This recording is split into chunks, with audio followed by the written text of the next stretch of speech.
All of the smoke has now settled in Berea. The Browns 2023 draft class is now in the barn. We will tell you what we thought about each and every round, and we'll do that coming up on this episode of the Locked On Browns podcast. You are Locked On Browns, your daily Cleveland Browns podcast. Part of the Locked On Podcast Network, your team every day.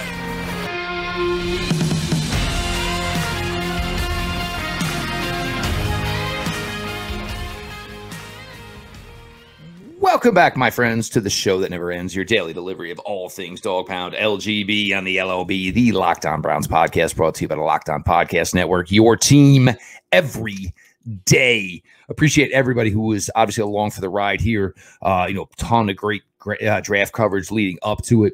The show Friday night, last night, again, thanks to Pete Smith jumping in here. Gee, obviously got some personal business he had to attend to yesterday. We don't get much free time, so when stuff gets booked, you just got to go do what you got to do. So G. Bush kind of had to, skip out yesterday, go do that stuff. But you guys know Pete's always, been a big contributor here to Locked On Browns. Always somebody to step in, so we're able to get all that taken care of. Again, to everybody who is new here, we're here 5 days a week, 52 weeks a year. Locked On Browns have been here since 2017. You may not be for everybody's institution, but for the day oneers, it is your institution. Hell yeah, it's me and Garrett Bush's institution as well. So we appreciate everybody. We're going to get into it here. Lots going on here. We're going to get G's able to get some thoughts here from G here on day 3. G, take them through the lineup and let's get going, baby. Hey, listen, we're going to get to it, man. We'll start off and we'll say, we'll get to the 5th and 6th rounds, late rounds, and the Browns take a quarterback. What are we doing with this? We'll talk about that coming up here as well. We will also get into our our 4th round picks. Now, listen, they got a big fella in the 4th round that I'm excited about, and embracing some questions about one Jedrick Wills coming up. We'll discuss that as well. And then we'll get to the 3rd round, which we will get into right now, Jeff, because the 3rd round is where this thing started for the Cleveland Browns. It's where it kind of kicked off because we did not have the level of picks that we had. We got the 3rd round pick. Obviously, no 1st round picks because of Deshaun Watson in that trade moving on. And the first pick, we get pick 74, and we get Cedric Tillman. We talked about this a couple of nights when the pick came down. He's a guy who I think it's about developing, and I talked about this a little bit earlier. It's about resetting the room and developing and taking characteristics that you don't have and trying to infuse them in there. These guys, and keep in mind, these guys where the Cleveland Browns are in their trajectory are going to be picks where you're looking for depth and traits. You're not necessarily expecting Cedric Tillman to come in and be taking snaps away from Amari Cooper. It's not going to happen. Donovan Peoples-Jones is solidly entrenched in that 2nd role, and Elijah Moore is the new guy who can play all over the field. He's going to be getting a lot of reps here too. But so Cedric Tillman to me is a guy who you're looking to have a guy that is going to be able to do situational football, maybe goal line, maybe red zone, maybe a guy that you look to, you're going to run a play where, hey, you may have 2 tight ends in the backfield, short yardage, and you bring him in because now he has a bigger body. You want him to run a slant over the middle of the field or things like that. So Cedric Tillman is going to add some traits, some size, 6'3", the biggest dude in the room right now. He has some speed. He's not a guy that's going to fly by you, but good long strider, good speed, run after catch. He's a big guy, so it's going to be hard to take him down. Multiple teams in the SEC had issues, catching him and tackling him and getting him on the ground. So he's more of a, in that mold of an A.J. Brown, guys that are bigger, more physical. And for once, we can say that the Cleveland Browns had one of those guys at pick 74. One of the things that you look at with him, he did miss some time during the middle of last year with an ankle injury. Had that issue. He's not very quick twitchy, and at the top of his routes, he's going to need to get better at creating some separation without pushing off in that big body frame. But Jeff, at the end of the day, once again at the pick, we're taking him at 74. He's going to be a guy that has some decent traits for you, and it's going to be something that when you look at it, the Cleveland Browns are getting some traits of a big body receiver. Your thoughts on the pick? I like the pick. I would have preferred Jalen Hyatt. I can't do much about it. The Giants made that move and went and got him. But at the end of the day, it's somebody that Kevin Stefanski and Deshaun Watson can utilize. Look, the first things first here is what we do know now about this wide receiver room. This is done. If nobody gets injured, it is Amari Cooper, it's Donovan Peoples-Jones, it's Elijah Moore, it's David Bell, it's Marquise Goodwin, it's Cedric Tillman. Done. Those 6 are on your roster. Those 6 will be on your roster week 1 wherever the Browns play. And we're going to get those news, obviously. It looks like May 11th, Thursday, May 11th, we are going to get, the NFL schedule. The thing, and the other night when we sat down, was not a huge fan of this. But you come back, you get Isaiah McGuire for me in the 4th round. Mm-hmm. All of a sudden, Cedric Tillman at 74. Again, it wasn't the player, it was the position. It's a lot more palatable at 74. Knowing I still got a player like Isaiah McGuire, and we'll get to him in a little bit. But what Tillman does is you can go different routes here with this wide receiver room if you want to. You're inside the 20. You want to go big, you can go, obviously, here with Tillman. You can go with Donovan Peoples-Jones. You can go with Amari Cooper. You want to go a little bit more of a Smurf look, you can go Amari Cooper, David Bell, Elijah Moore, Marquise Goodwin. It brings some variety to what they have going on in that room. Tillman, obviously, the thing here, and obviously there's no way that the Browns knew this would work out for them. But, who was his high school quarterback in Las Vegas, Nevada? Yes, Browns quarterback drafted Dorian Thompson-Rogers. So, I mean, there is some interesting factors there. But look, you get a player, he excels in the SEC. Obviously, he goes to a school where a very high affiliation to the owner of your franchise. I have zero issues with the Cedric Tillman selection. I thought they brought in a good player here. My question at the time was wide receiver over everything else, but they were still able to get some significant things done over the weekend. So Cedric Tillman, I am more than okay with this, and I think it's going to work out pretty well for them. Moving right along, pick number 98, we talked about it. And I think one time when you look at the draft, you take a look at it as a 30,000-foot thing. And now you can understand certain moves, and certain moves can be justified now because you did go cover yourself at other places. I think this is the case with Siaki Ika, who is a defensive tackle, massive defensive tackle from Baylor. He's standing about 6'3", 335 pounds. He's a guy that's you're going to take 2 guys to move him. He's not going to be a guy that you can move out of the gap. He's a traditional nose tackle, really good punch, really good aggression, locks out. I think he has a little more pass rush ability than people may, want to give him credit for. And he's going to collapse the pocket. Good on a bull rush when it comes to his pass rush moves. He does good pressure in the face of the quarterback right up the middle. And playing defensive line, that's the most difficult pressure to handle. The pressure that hits you and you're right in your lap because you can't really sidestep that pressure. Now you got an opportunity for Myles Garrett to kind of collapse and do his thing. Obo kind of do his thing and collapse. And so you get much better rush integrity and keeping quarterbacks in the pocket. I think, but this move is done just to solidify one thing. They're solidifying the run game. They're letting him be. Dalvin Tomlinson is a guy who's going to be able to play the 3 technique. Siaki Ika is a guy that's going to be in there. And then now you look at what used to be one of the most, vulnerable positions of your team. Now looks like a position of strength because you now have veterans in there in a nice mix with rookies. Hey, Perrion Winfrey is a more of a traditional 3 technique. Jordan Elliott, did not fare as well when he was in the middle. Tommy Togiai either. Now you look at it, you have Hill, who has some ability. You have Hurst, who is now a veteran. Siaki Ika is now a big body that you spend some capital on. And now you throw Dalvin Tomlinson in there. Now you look like a defense that wants to stop the run and has the pieces and parts to do so, Jeff. The thing about Ika is, in an ideal world, he plays 15 to 20 reps per game. He plays first down. The Browns find a way to get it 2nd and long, and you get his butt on out of there, and you bring in somebody who's more athletic and more of a propensity to get after the passer. Certainly a factor in goal line defense, 3rd and 1, 4th and 1, 3rd and inches, 4th and inches. But you just kind of needed this. I mean, you needed this heft. And you heard him talk about it. He says he's carrying, and everybody, he didn't test well. Again, a nose tackle. Again, I don't really care how they test, man. It's a nose. But the other thing is what you heard him say is he would like to get himself a little bit quicker. and get himself down into the lower 330s. It's just amazing to say that number. And we'll get to it. DeJuan Jones, you got two players on this team. You know, you're gonna. It's different because you always say, "Oh, we'd like to get him bigger. We'd like him faster. We'd like him stronger." Blah, blah, blah. Browns have two guys that they drafted this year who need to, trim down. And it's tough to do. Obviously, I said last night, when you're young, you got money. It's tough to do. You know what I'm saying? First thing, Ika, DeJuan Jones. Biggest recommendation I can give to the two of you is find a nice apartment building, get adjacent apartments right across the hall from each other, and boys chip in, have somebody take care of the food for you. You know what I'm saying? Make sure that you guys are eating the way you need to be eating. Because, look, you can still eat a decent amount eat good and drop some weight.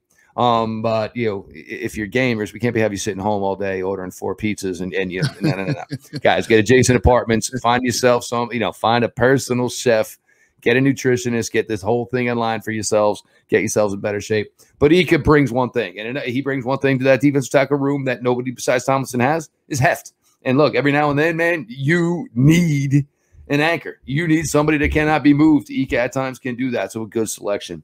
We're going to switch it up here. We're going to start moving on, getting through the rest of the draft here. We'll give all, our formal draft grades.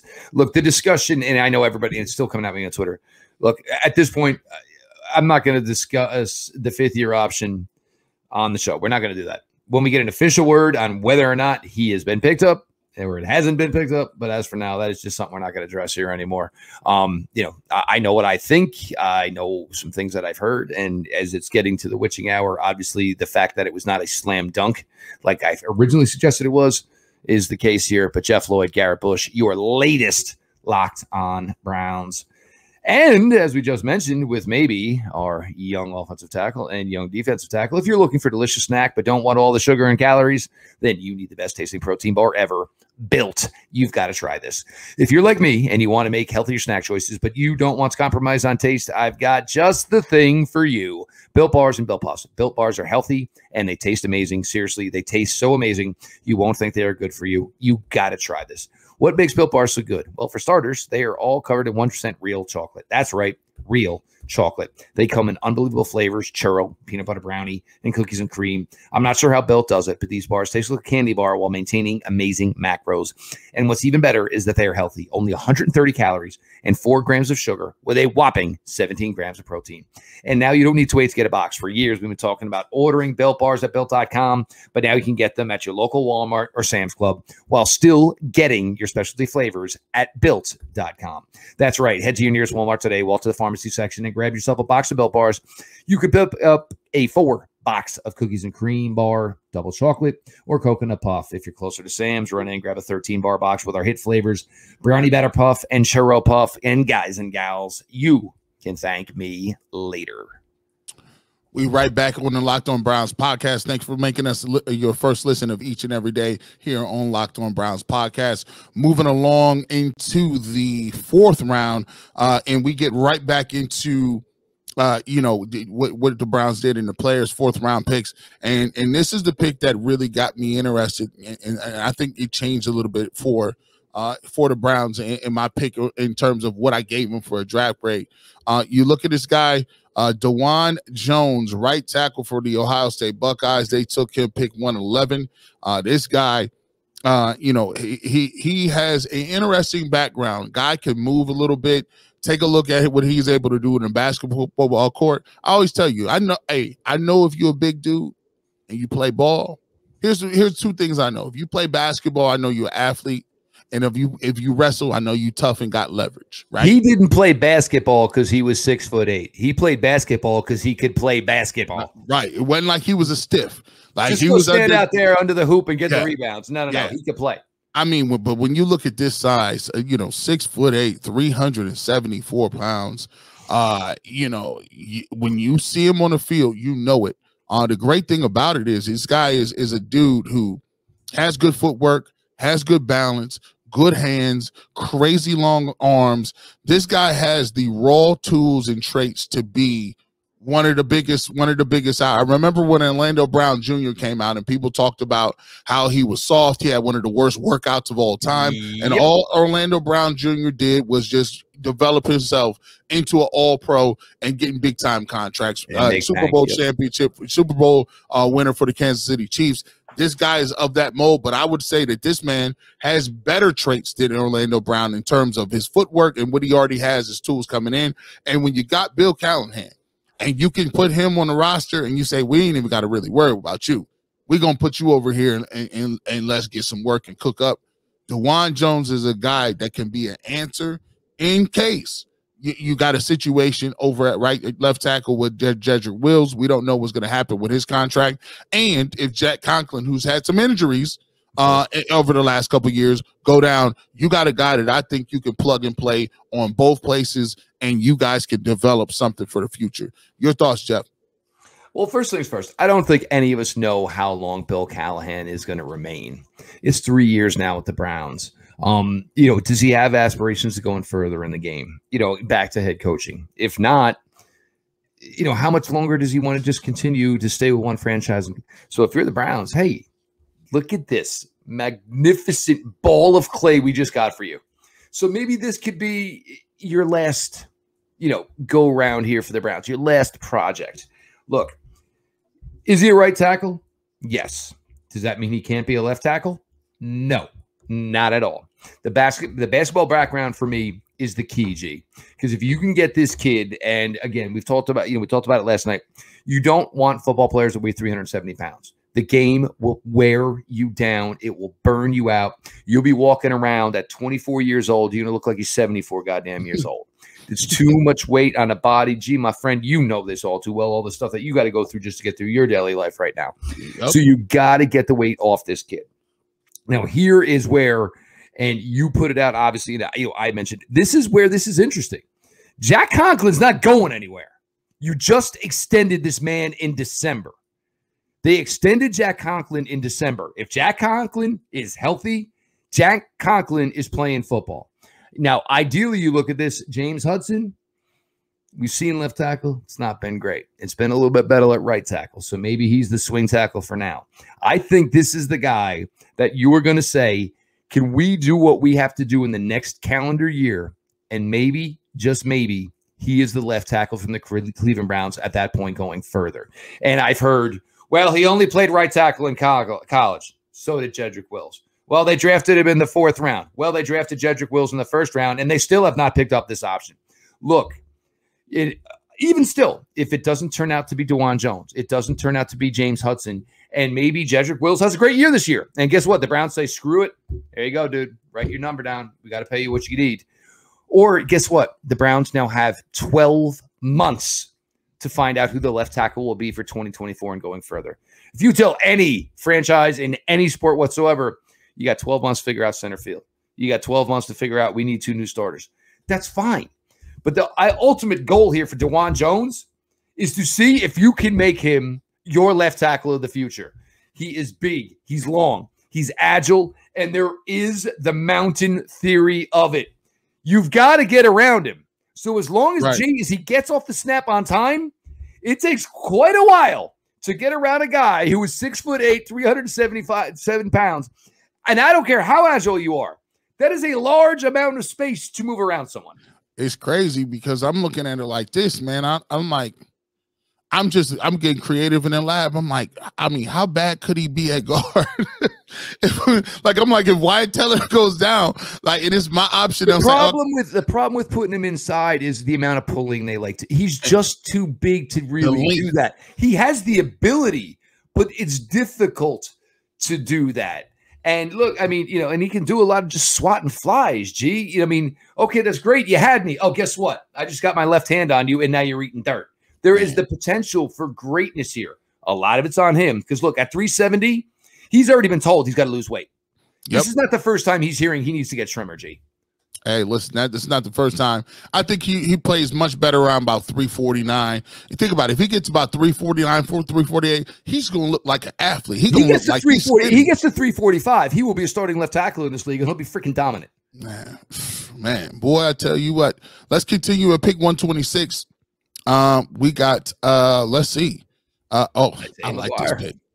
Isaiah McGuire. I like this pick. He's about 6'4", 260, 268 to 272-ish. He has that's the prototypical weight. 6'4", 6'5", 270s. And this guy, I love his motor. He plays a little bit stiff-legged. He plays a little bit upright.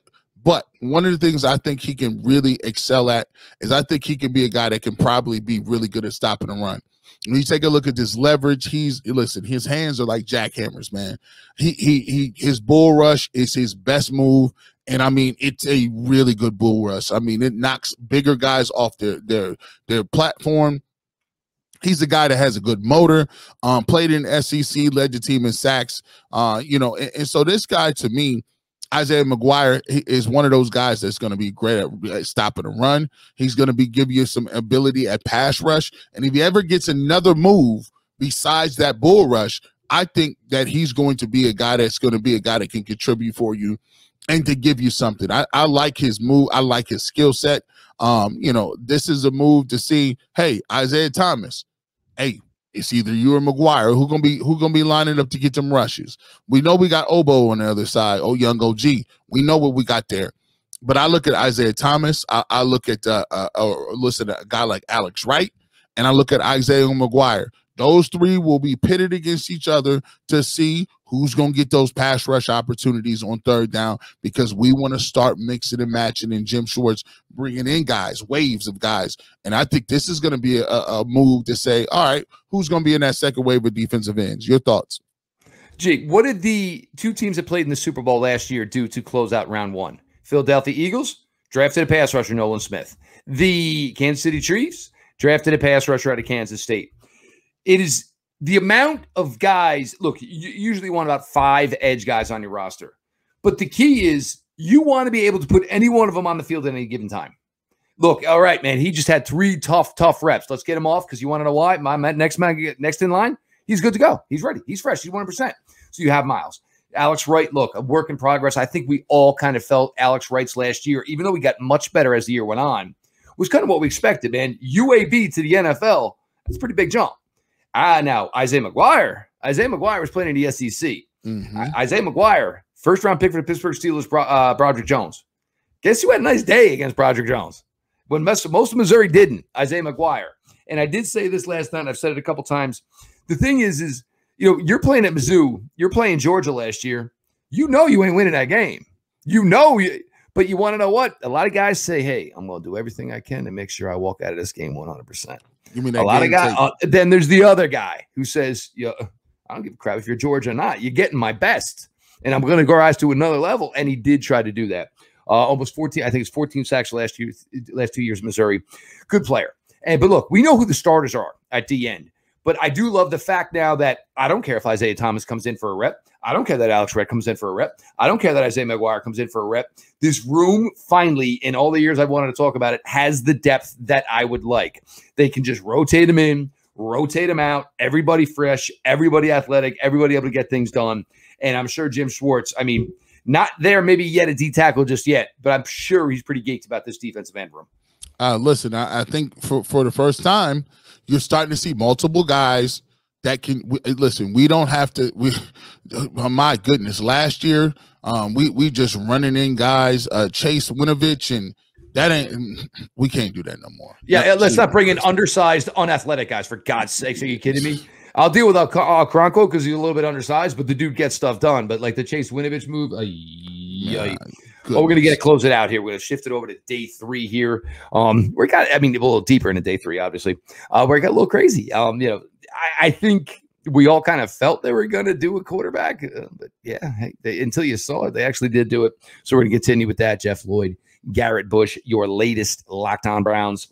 All the on YouTube. Make sure you're subscribed. Make sure you have notifications on. All the new traffic over the last week here. We appreciate it. Guys, stick around. Again, 5 shows a week, 52 weeks a year. We've been here since 2017. We ain't going anywhere anytime soon. I got kids. G just signed his life away. So trust me, he's going to be here every day as well, making sure we're pounding this pavement, getting this done. And to the day oneers, look, this show doesn't exist without you guys. And you are as important and as influential to the success of the show as anybody else, because again, ain't nobody here to listen. There ain't no sense in talking. Listen, hey, welcome back to the Locked On Browns podcast. And this is your team every single day. So, you know, we had to get to the draft, and we get to the 5th and 6th rounds, and the Browns take a quarterback. Oh, yes, they do. Dorian Thompson-Robinson, or DTR, which most people will start to. We got a lot of. If he ever listens to this podcast, I apologize. I am butchering the initials of this name. Kid, I apologize, man. I do. It'll be DTR from here. I'm literally, I'm writing a piece of paper as we speak. There it is. And taping DTR to the laptop right now. I thought, you know, you look at this guy, you know, he came out number 2 dual threat quarterback, Bishop Gorman, former teammate of one Cedric Tillman. And he basically goes out to UCLA and has a really nice career out there with Chip Kelly, a guy he finished his career all honorable mention all conference 2022. Threw for 3,154 yards, 27 touchdowns, 10 interceptions. He also had 12 rushing touchdowns for 645 yards. So, you know, when you talk about this guy, he's accurate, finished 6th in FBS in completion percentage. And he set the school record with 48 starts at quarterback, 88 touchdowns passing, and over 12,000 yards on offense, 116 total TDs. The reason I like this move so much is I always get irked, Jeff, when there is not a seamless a seamless step to make your quarterback room cohesive. The problem I always had was, hey, how could you have, you know, Deshaun Watson, but then you have Jacoby Brissett? I mean, so now when you put in what you need to do for Deshaun Watson, everything Jacoby Brissett wanted to run is completely different. The offense is complete. So now you got guys running a playbook for one half of the year, and then you're asking them to switch all the way back over from a statue quarterback to another quarterback, and now you guys are not on the same page. If you look at what the Browns have done, they've gotten a guy like Josh Dobbs. They brought him back as the backup. Super smart. I mean, when I say super smart, I mean X-Man, Reed Richards, Tony Stark, you know, comic book smart. He's literally a rocket scientist. But his skill set sets up. Guy that can throw the ball, make some decent throws, can move around, slide the pocket. He will take off and run, can extend plays. Now you get a guy like DTR who can do the exact same thing, same build, same frame almost, and know these guys can't do what Deshaun Watson does. That's not what we're saying. What we're saying is, if God forbid anything happens to Deshaun Watson, the playbook's the same, the calls are the same, the scheme is the same, and now you have cohesiveness behind them. There's two things here. You know, you bring back Josh Dobbs to be the backup quarterback here. Obviously, Josh Dobbs, Deshaun Watson, they have the same quarterback coach. So there's a relationship there. Deshaun Watson, guess where he spends a lot of time in the offseason? Westwood, California, at UCLA. These two know each other. Dorian Thompson-Robinson knows him. And I agree with you 100%, because so many teams get in the oh crap mode when they got to go to quarterback 2. And it's like, all right, well, what of the playbook can we use? Well, and I know it's difficult. And, you know, look, you know, Deshaun's not as necessarily Lamar Jackson as far as the runner, but it's how do I find somebody who you know, is he Deshaun Watson light? You know what I'm saying? Does he do some of those things? And I'll go back to DTR's combine.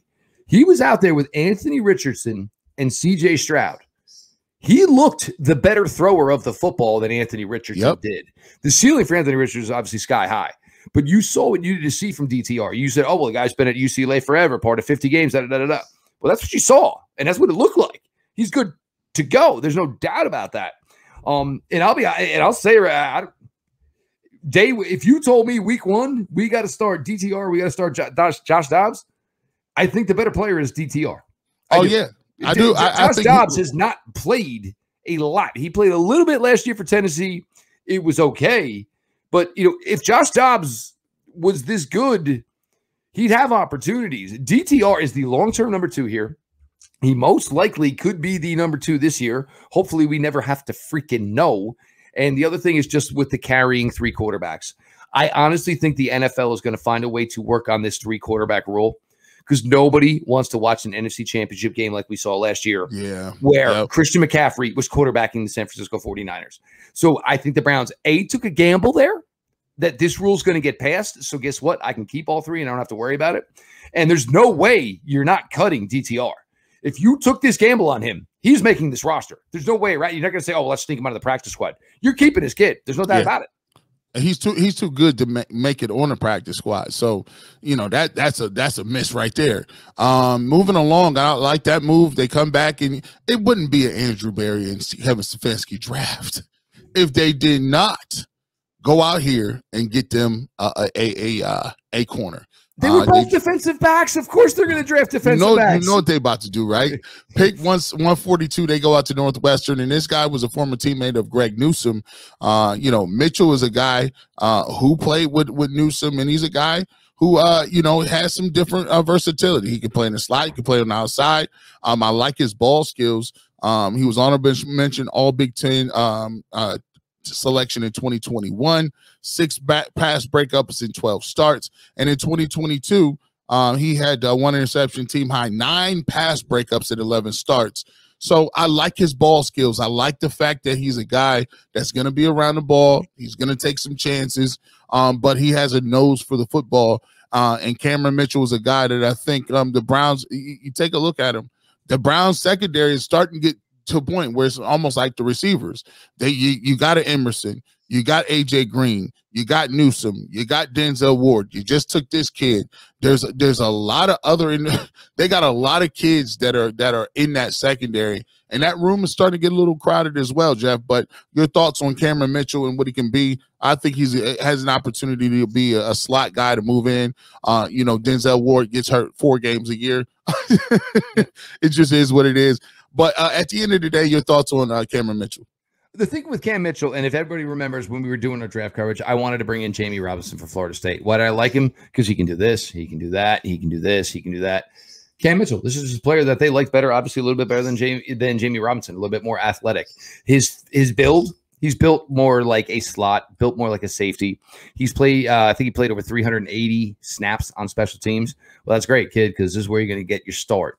I think that what you're looking for ideally out of Cameron Mitchell is you're looking to maybe get, everybody remember 2 years ago, MJ Stewart went down to Houston, but you want to know what? In 2021, MJ Stewart was the best safety the Browns had on their roster. So what you're looking at Cam Mitchell is, here's a guy who can do some corner things. He can do some nickel things. He can do some safety things. He's going to play specials. It's a nice pick. And you want to know what? For all that's gone on and all the chatter about Greg Newsome, maybe it's not the worst idea in the world to throw Greg Newsome a bone here and say, look, you know, bygones be bygones. You know what I'm saying? We got your boy in here. Maybe this will maybe this will motivate Greg Newsome to understand, hey, we all got to do what we got to do. You know what I'm saying? If you're the ultimate goal is to win Super Bowls, nobody's going to give a crap or whine or say, well, I played more nickel than I wanted to. You start going to playoffs. You go to AFC Championship. You go play in the Super Bowl. No, I mean, look, if you need me to be, you know, I'll be the gunner if that means I get one more snap in these big games. You know what I'm saying? Just something like that. But you bring a player like this. I never thought of it like that, Jeff, until you said it. Like, now, look. You got a guy. Look, you look at Denzel Ward. He's been here a long time. But it's weird to bring in a guy's best friend if obviously you thought the relationship was fractured. Right. You don't go do that. You know. You bring him in, and now, like, when you now look at the cohesiveness in the room, he's not going to be like he's going to be trying to mentor him. Hey, here's what you do. Because now all of a sudden you got to be like Greg Newsome. You're like, look, we want to make the squad. You're going to have to play nickel. You're going to have to play outside, special teams, all that stuff. Now, guess what?